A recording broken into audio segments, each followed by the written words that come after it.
ជំរាបមកបរិយាដែរសូមផ្ញើជូនដល់បងប្អូនកម្មការនេះរោងចក្រទាំងអស់ហើយសង្ឃឹមថាបងប្អូនអរគ្នានឹងបានស្ដាប់បទនេះនេះហើយជាជីវិតអ្នករោងចក្រជីវិតកម្មករខ្ញុំរស់នៅទាំងតដស៊ីតែមកកាពះកាជះគេរាប់ឆ្នាំដេកឈឺញ័រញាក់អត់ប្រាក់គ្មានឆ្នាំជីវិតខ្ញុំរោងកម្មដេកចាំតែថ្ងៃខ្សែធ្វើការទាំងយប់ថ្ងៃទឹកមាត់មិនសូវប្រៃគេមិនសូវផ្ដោតតម្លៃធ្វើខុសតិចទួចគេអាងអីជេរស្ដីអាងតែខ្លួនជាមេអត់ចេះសារ៉េពាក្យសម្ដីខ្មែរដូចគ្នាសមមិនជាជនជាតិដតីមុននឹងហាមាត់ជេរគួរតែចេះលោកលៃមានសម្ពាធនឹងធ្វើកាយបញ្ហានឹងការងារវេទនានឹងលុយកាអង្គុយដេយូពេកភ្នែកខ្ញុំឡើងស្លើកលេចទៅមើលក្រោមម៉ាស៊ីនសិតតែពោះនឹងកពើកលេចទៅមើល QC ចេះតែចាប់អត់ចេះមើលកលេចទៅមើលពួកចិនចេះតែជេរអត់ចេះធ្វើ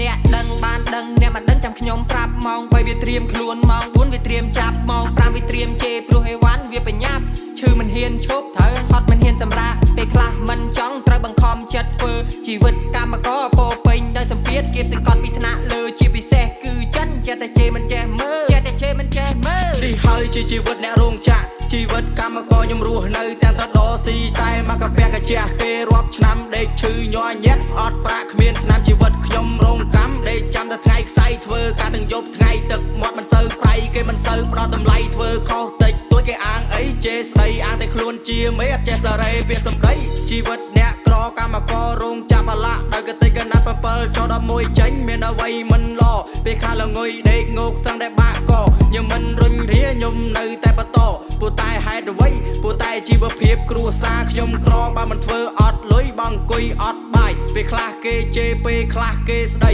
ពេលខ្លះអន់ចិត្តតែខ្ញុំមិននិយាយមិនហ៊ានស្រដីព្រោះតែខ្ញុំអ្នកក្រចេញពីខេត្តមកក្រុងឲ្យចិត្តបំរុងធ្វើការមិនចង់មានជីវិតឲ្យក្រលហាមទេណាសង្ឃឹមថ្ងៃមកបដូរផ្លាស់វាសនាបដូរពីមនុស្សក្រទៅមនុស្សហឺហាបដូរពីមនុស្សអន់ទៅមនុស្សអស់ចាយសង្ឃឹមវាសនារបស់ខ្ញុំដូចគេ